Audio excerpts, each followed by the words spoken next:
This Torah class is brought to you by TorahAnytime.com.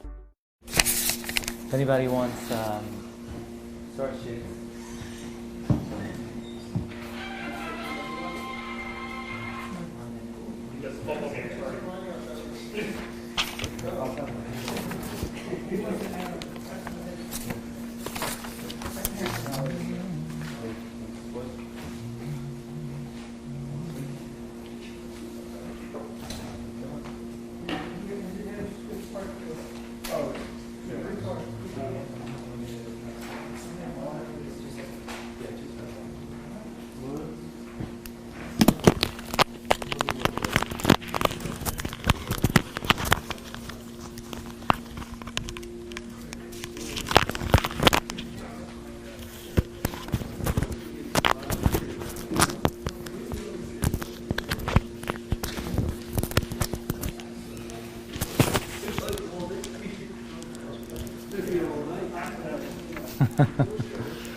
Okay.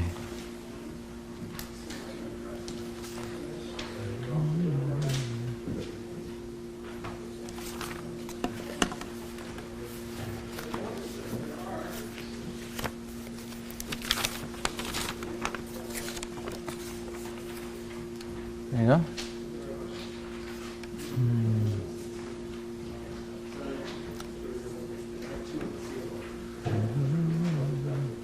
Ready?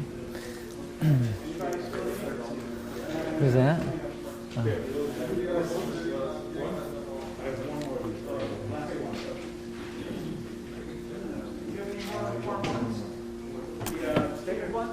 Stapled one? I don't think so. Yeah, I do. I do. I have a couple more. I also have it in English if you want to. Okay.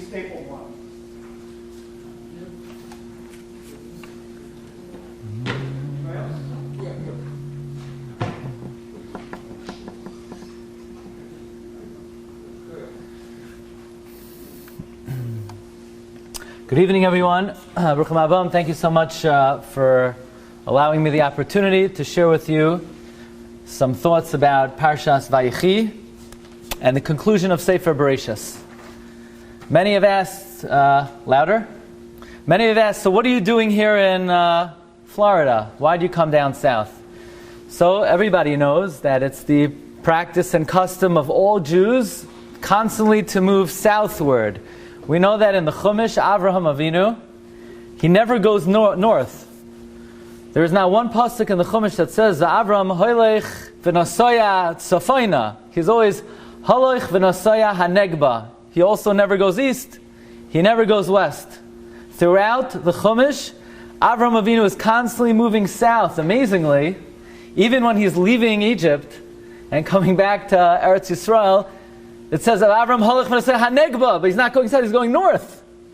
So Rashi says he's going to the south of Eretz Yisrael, even though technically it's north of Mitzrayim. So Jews like to head southward.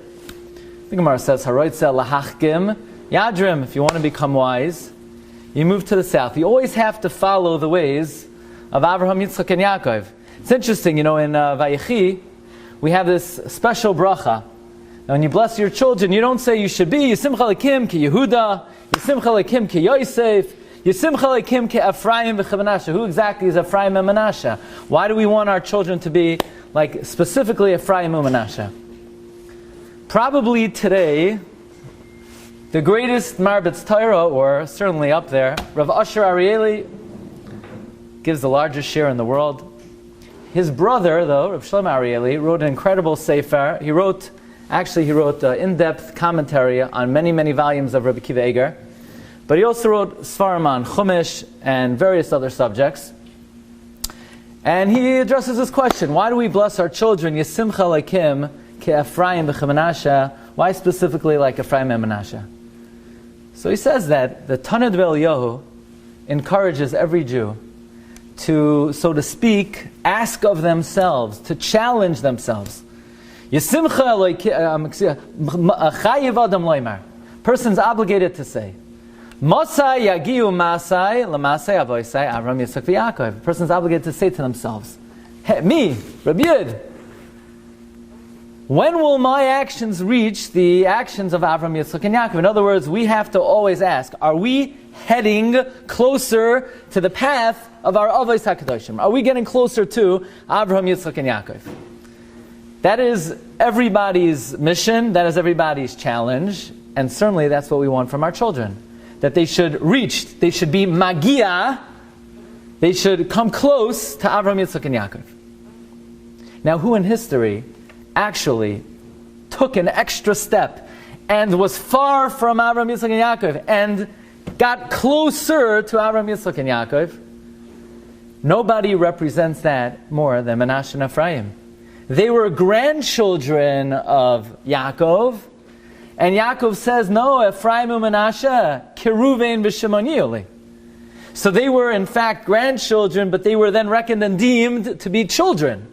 So they are the quintessential example of someone who is higia ma'asam l'masei avosim, that they reached the level of, they came close to Yaakov.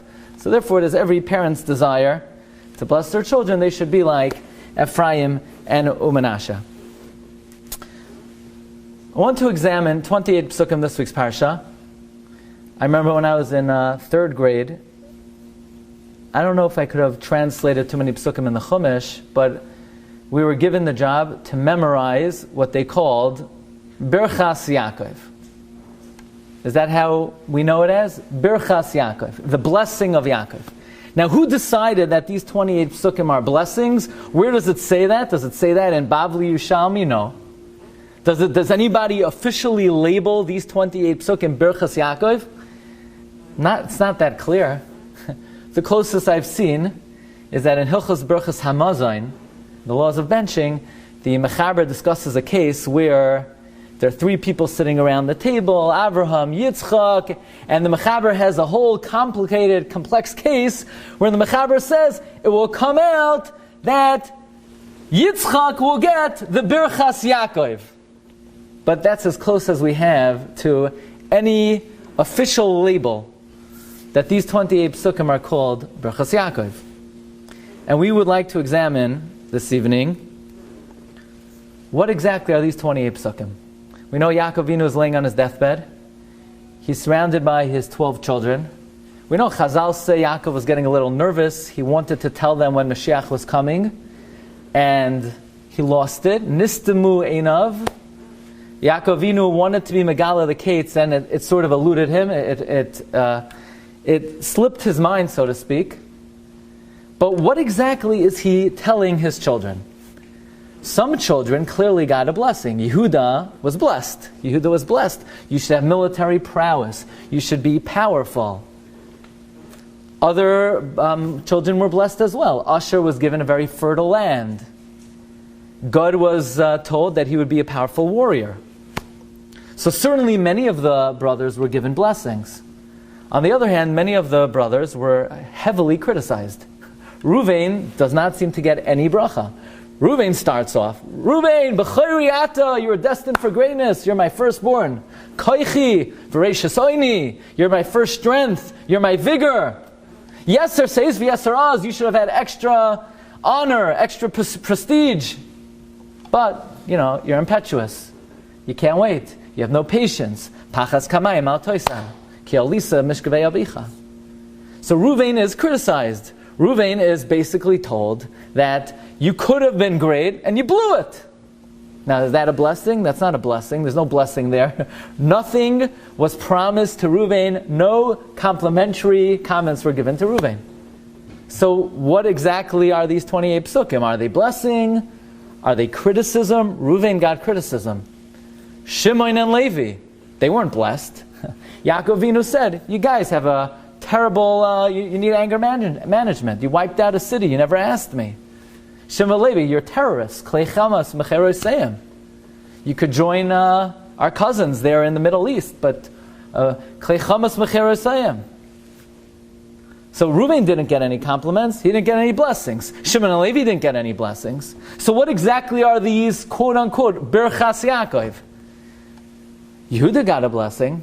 So the Abarbanel has what is, to my mind, the only approach in this week's Parsha from all the Mefarshim that gives one thematic approach toward the entire narrative to try to sum up, is there any thematic way to understand what Yaakov Avinu is giving over to his children? In other words, yes, Yehuda got blessing, Asher got blessing, but Reuven got criticism. Shimon and Levi got it Iber and Cup, they got it over the head. If you're going to say it's criticism, Yehuda wasn't criticized.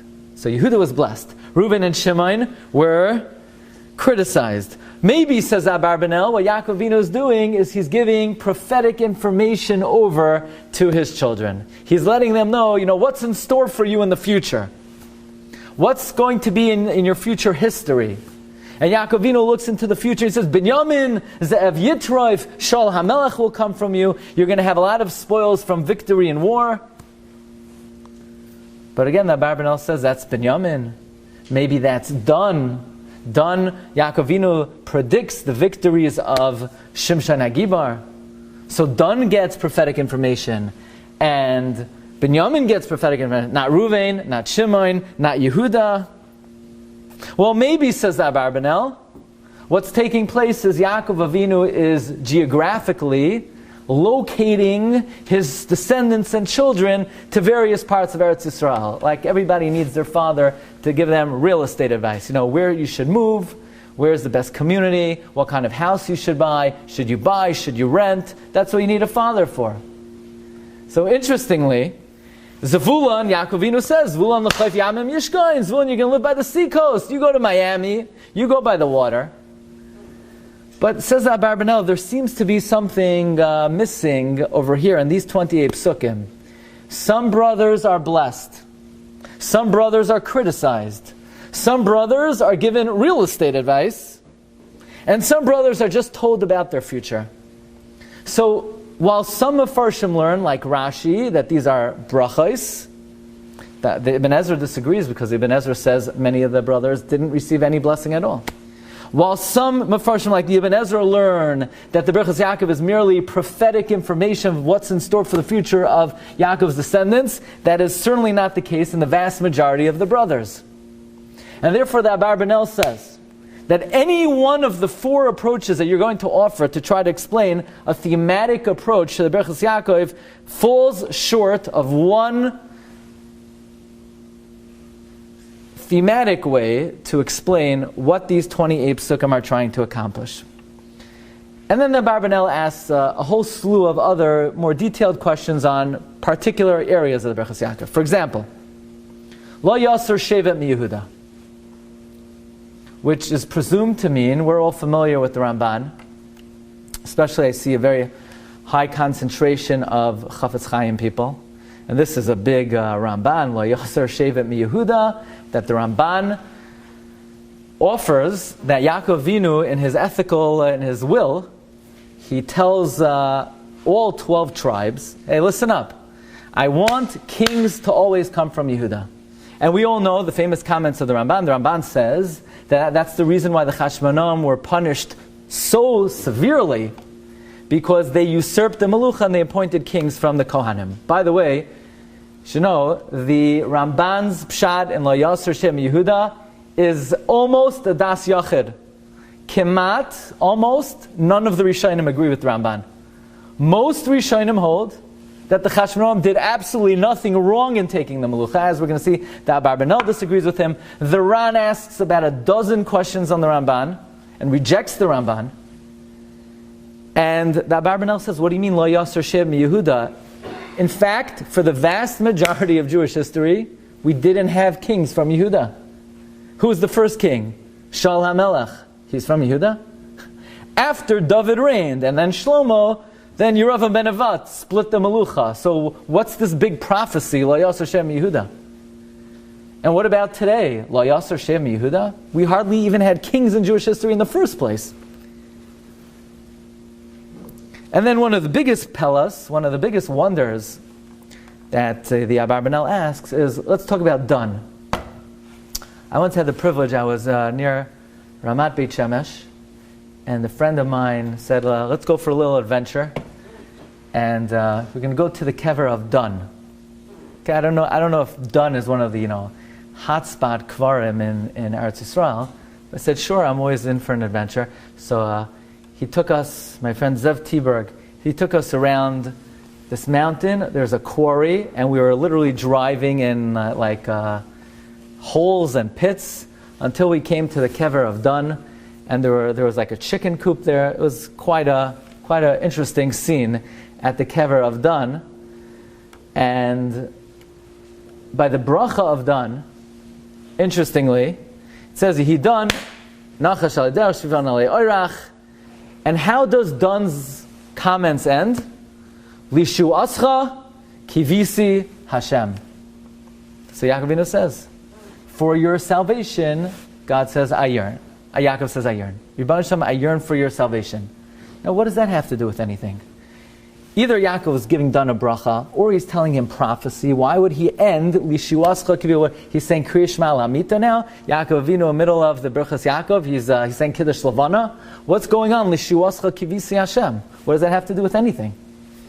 So Abarbanel says that none of the Mefarshim have offered one thematic explanation for what Yaakov Avinu is doing in his final moments in this world. To which the Abarbanel offers an amazing approach. It's an approach that will give us better context really for the entirety of Sefer Birchas, and really for the role of certain segments of Klal Yisrael in general. And to me, this is something which is most appropriate of something that Abarbanel himself stands for. The Abarbanel writes that Yaakov Avinu in his final moments in this world, he sees 12 children, and he sees with prophecy that these 12 children will ultimately be 70, and then thousands, and then 600,000 people. And Yaakov Avinu knows that for Klal Yisrael to have continuity, for Klal Yisrael to have a future, for the Jewish people to have a shalsheles, what they need more than anything else, Yaakov Avinu recognizes, is they need melech. They need a king. Without Malchus, the institution known as Klal Yisrael doesn't have a fighting chance to exist throughout the centuries. So Yaakov Avinu, on his deathbed, says Abarbanel, is not criticizing anybody, is not blessing anybody. Says Abarbanel, at the end of the Birchas Yaakov, quote unquote, Yaakov gives everyone a bracha.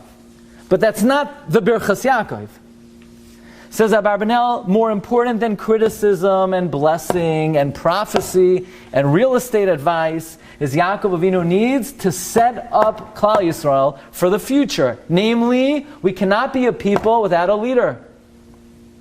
And one by one, Yaakov Avinu is systematically going through his children and explaining what ingredients and what characteristics and what elements they either have or don't have that would render them either qualified or unqualified to be melech.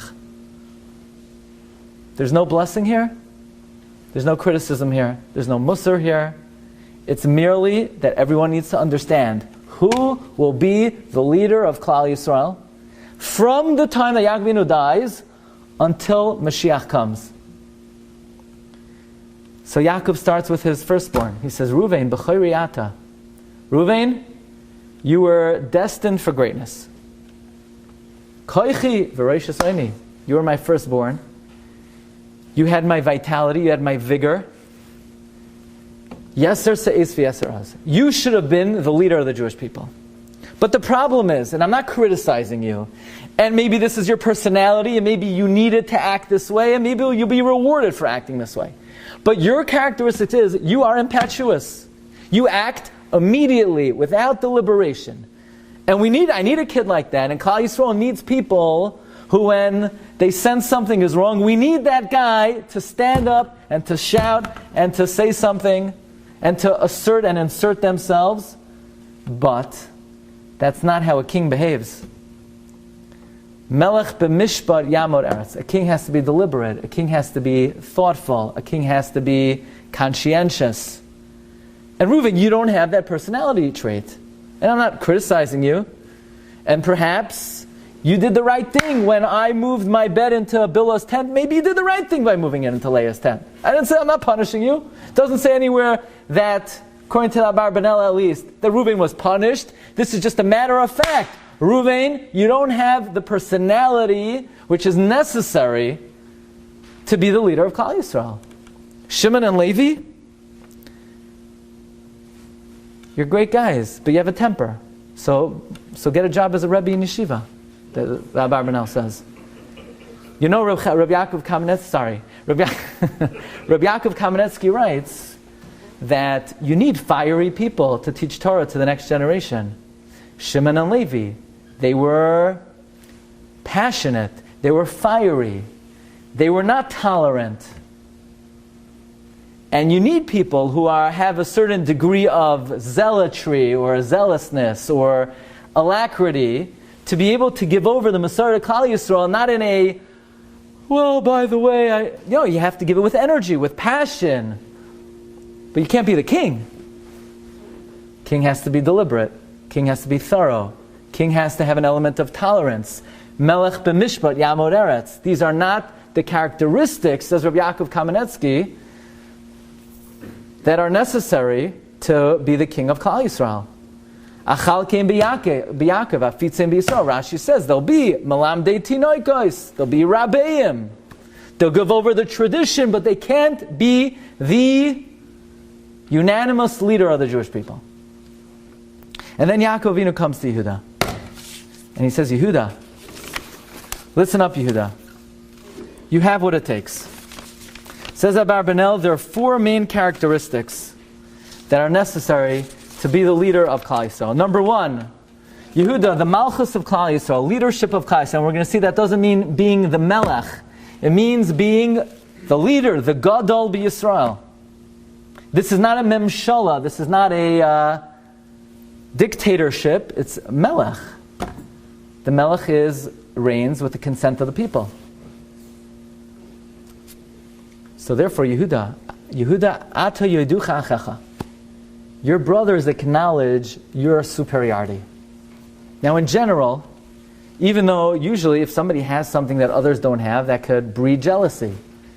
And as much as when somebody has more than others, that breeds jealousy, but among brothers, that's the most intense jealousy, because brothers naturally think that, look, we come from the same father, we come from the same mother, we have the same genetic code, we should be equal in life, and if one brother has more than the other, it breeds a natural jealousy.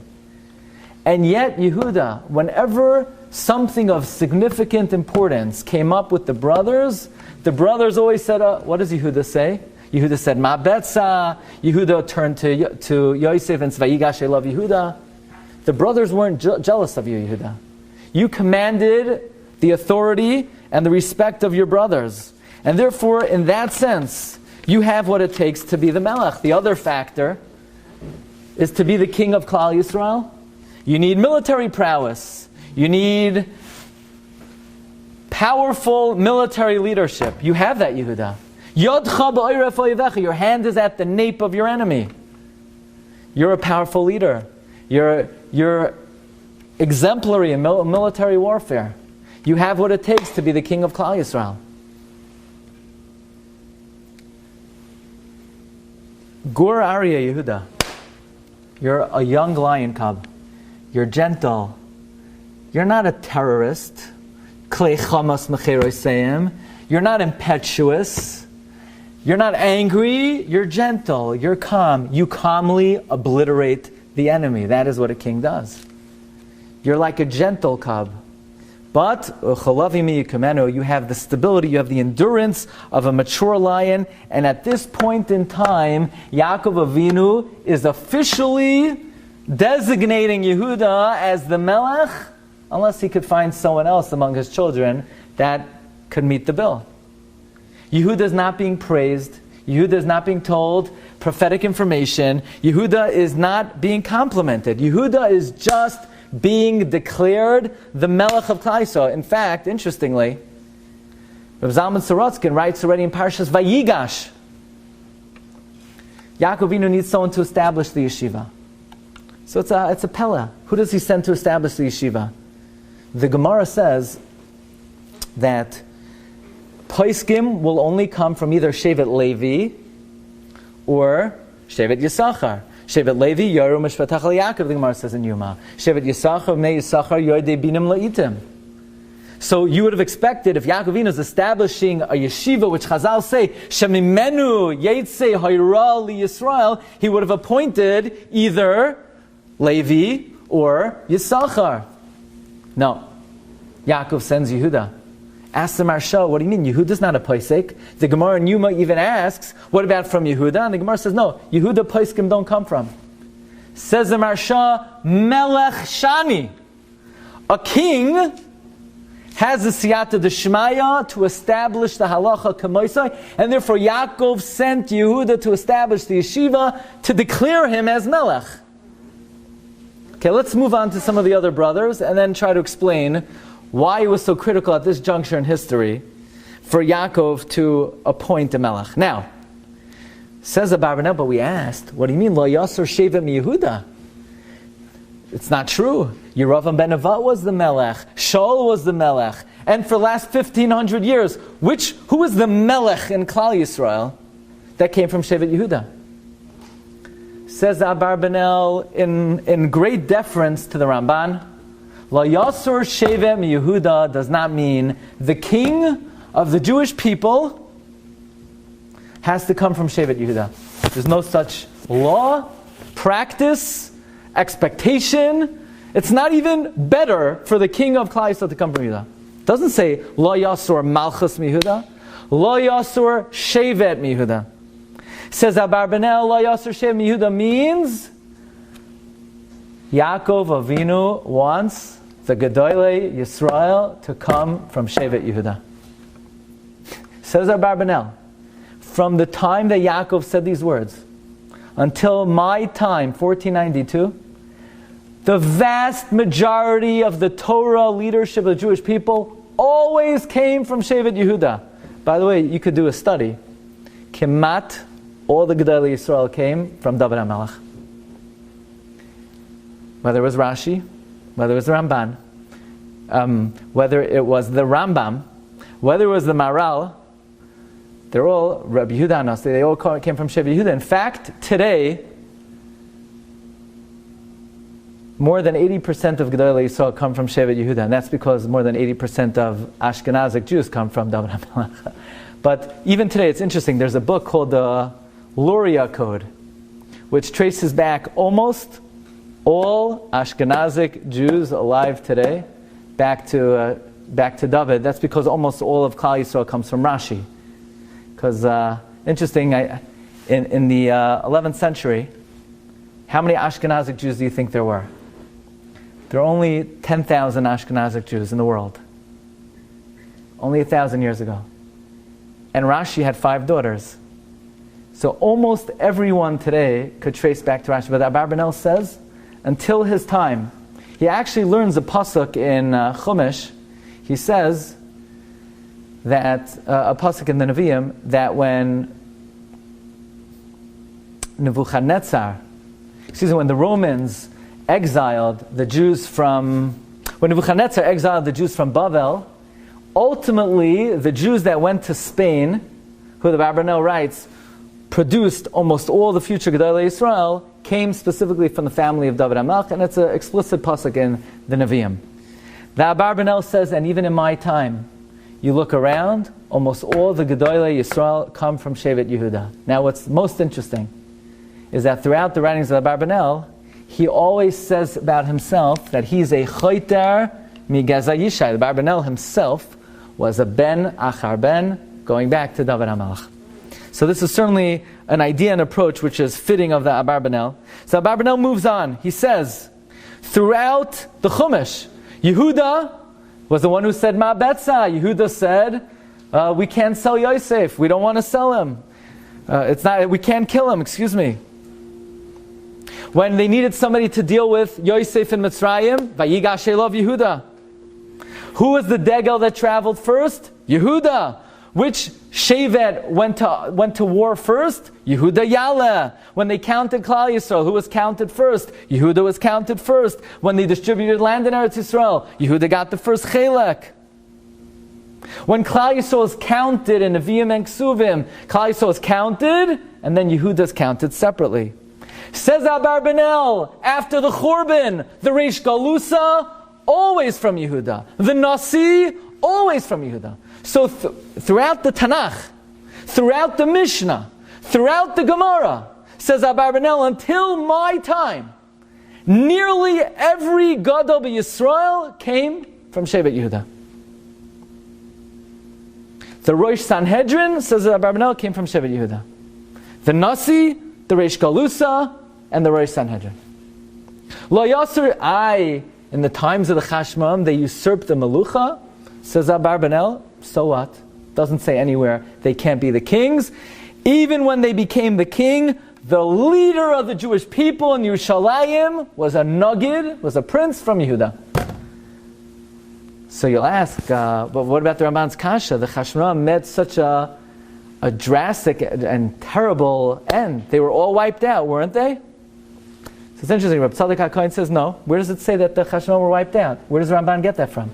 Oh, but the Gemara says in Baba Basra that anybody who says they come from the Chashmonaim is not telling the truth. Yeah, says Rabbi Tzadok HaKohen, the Chashmonaim were never punished.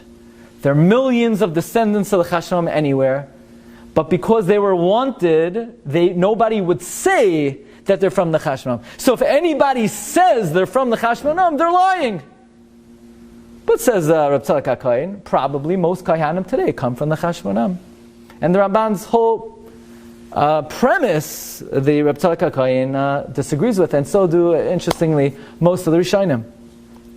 Let's see some of the other Shvatim.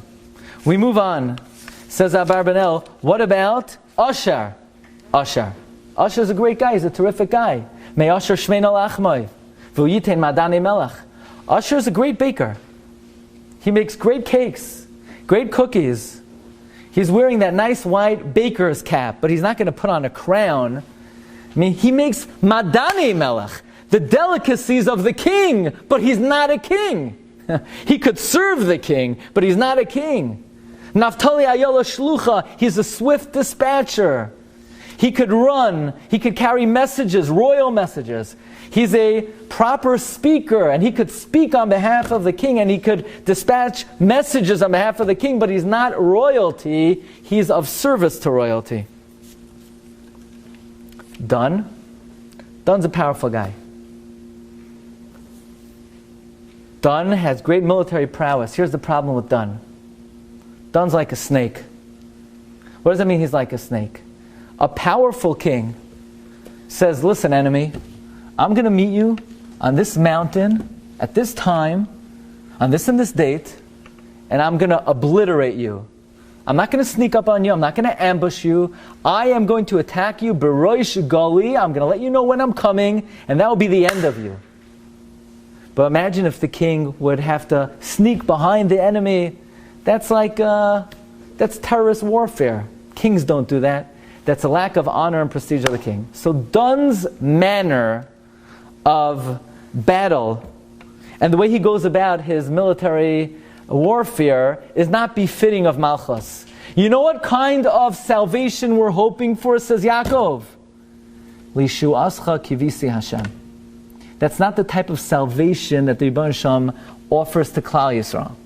We're used to Klal Yisrael leaving Mitzrayim in broad daylight, and Klal Yisrael leaves in the middle of the day, and there's nothing the nations of the world could do to stop us. But the kind of warfare that Dun is occupied in, that's not royal warfare. But what we're hoping for is Lishu Ascha Kivisi Hashem. And Yaakov goes through Binyamin. And he says, Binyamin, here's the thing. The day you'll have a great day, and Shaul HaMelech will be a mighty warrior. But he's interested in the spoils. He wants the shalal. And it's not really befitting of a king to fight a war and then to chaparain the gold and the silver of the war. That's not how a king fights a war.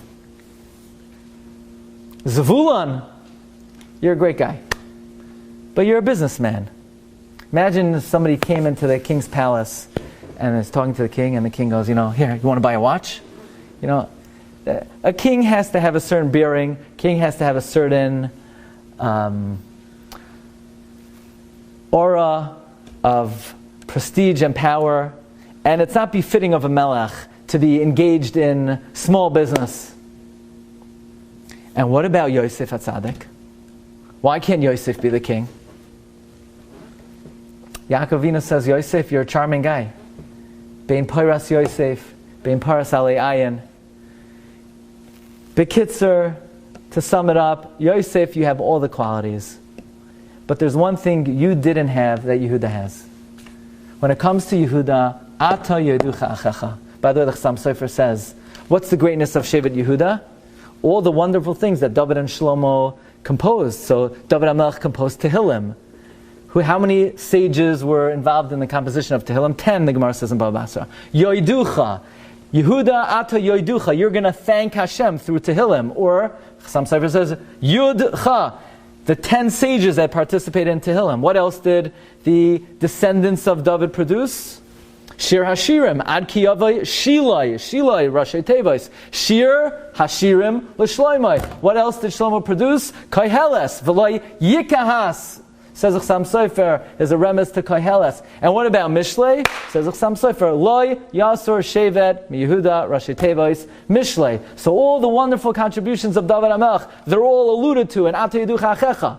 Says Chassam Sofer, David and Shlomo gave us such sweet waters. V'nachal Adonecha Sashkem. Sashkem is Tehillim, Shir Hashirim, Koheles, Mishlei. V'nachal Adonecha Sashkem. So Yehuda Ata Yeducha, here's the difference between Yehuda and Yosef. Yehuda, you are powerful, and all the brothers acknowledge your superiority. Yosef, on the other hand, Vayemaruhu Varoibu.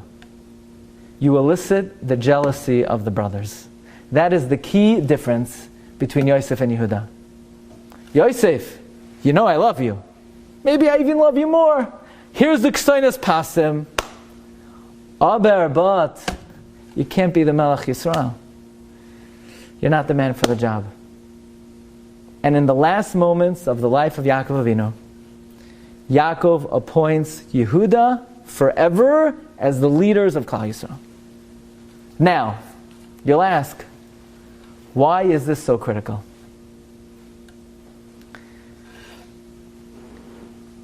The Shlach HaKadosh has a very lengthy exposition on Sefer Birchas, where he basically writes that the reason why, the brothers sell Yosef. What are they doing selling Yosef? Are they kidding me? And Chazal say, not only did they sell him, they told God, we're going to twist your arm. You cannot reveal that we sold Yosef. How exactly did they force God not to reveal that they sold Yosef? What were they thinking? And by the way, the Medrash says that when Yosef revealed himself to his brothers, Yehuda was about to kill Yosef. But wait a second. But I thought they regretted selling him. That's because they didn't realize he wanted to become the king. But the Medrash says, now that they see he's the king, they have to kill him. So what's going on? Says the Shlach HaKadosh, this is the Yesod of Sefer Birchas. And the Yesod of Birchas is, before we could go down to Mitzrayim, as Yosef is being sold down to Mitzrayim, Yosef's on the way down to Mitzrayim. And the Pasuk is about to say, he went down to Mitzrayim. The Chumash says, we have to interrupt the regularly scheduled Kriyas HaTorah to tell you a little story about a guy by the name of Yehuda, and he meets up with Tamar, and he has 2 kids, Peretz and Zarach. Oh, Yosef goes down to Mitzrayim. Well, why do we need a commercial for Yehuda and Tamar in the middle of the story of Yosef going down to Mitzrayim? And the Shlach HaKadosh says, because the whole purpose of Yosef going down to Mitzrayim was the job of Yosef in Jewish history is to galvanize, consolidate, unite the Jewish people so that we could be a nation, and then Yehuda comes in and is the Melech. And the brothers thought that Yosef wanted to take it a little bit too far, and that he was going to be the Melech himself. And there's a halacha that anyone who tries to usurp Malchus Beis David, it's like you're moired in the Malchus of HaKadosh Baruch Hu. Because David HaMelech's sovereignty represents Malchus Shamayim. After all, the Kisei HaKavod, the Shlosh says, has 4 legs. Avram, Yitzchak, Yaakov, and David. David is the 4th leg of the Kisei HaKavod. It keeps the Kisei HaKavod standing. It reflects, it projects God's sovereignty. That is why when Yehuda was born, the pasuk says, Vata'amoid miledes. Well, lashon of Amida, it gave Amida to God's throne. Yehuda, David projects Malchus Shemaim. Anyone who tampers with that, anyone who touches that, is rebelling against the Almighty Himself. And therefore the brothers paskind, Yosef has dreams of grandeur. He wants to be the Melech. He is rebelling against God Himself. We have to kill him. And that's how they even were able to join God in the Cherem, not to reveal what they're doing to Yosef. And maybe they were right. The Shlosh says they could have been right, and they were perhaps. But Yosef never had that in mind. Yosef merely was going to do the job of what Yosef always does in Jewish history. He establishes the Jewish people, and then Yehuda is the Melech. When did he do that? First we have Mishkan Shiloh in the Chelek of Yosef, and then we move it to the Beis HaMikdash, which is adjoining Shevet Yehuda. The entire purpose of Yosef going down to Mitzrayim is merely to create a foundation for the Jewish people so that Yehuda could come and be the Melech. That's why as Yosef was going down to Mitzrayim, the Rebbe was letting us know, you know I am sending him down, turn to the other side of the screen. The other side of the screen is Yehuda produces Peretz and Zarach, which is the continuity of the Malchus Beis David, and that's why Yosef's going down to Mitzrayim. Okay, now back to Yosef. But as soon as Yosef gets there and solidifies the Jewish people, Yehuda has to take over immediately. And that is why, in fact, Sefer Birchas concludes that now that Yosef is here, and he has, so to speak, brought us all together. By the way, the Beis Yosef writes in Ar Chaim that when was the following bracha legislated in Klal Yisrael? Baruch atah Hashem, Mekabetz Nidchei Amoy Yisrael, when all 70 Jews stood together in front of Yosef, Yosef said, I did my job. Yaakov says, you're done, Yosef. Now we move to Yehuda. And that is the conclusion of Birchas. The conclusion of Birchas is, Yosef did what he had to do. He established himself as a ruler. Now the brothers, when they see Yosef as Melech, they get nervous. They say maybe he really does want to be the king. And that's why they wanted to kill him even after the whole story.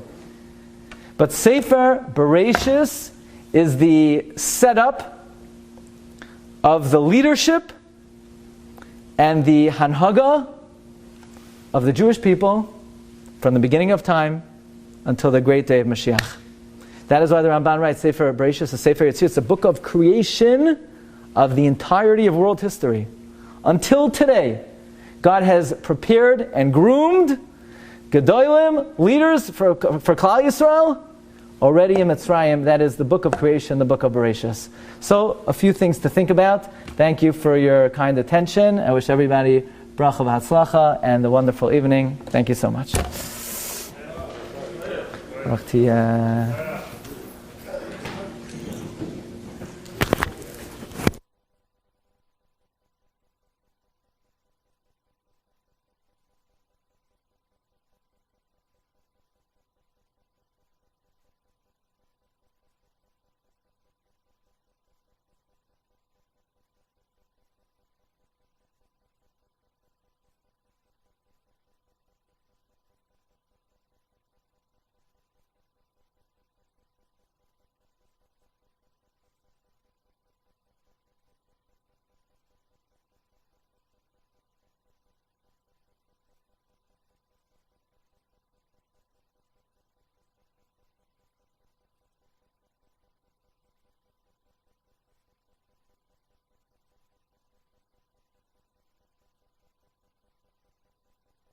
You've just experienced another Torah class brought to you by TorahAnytime.com.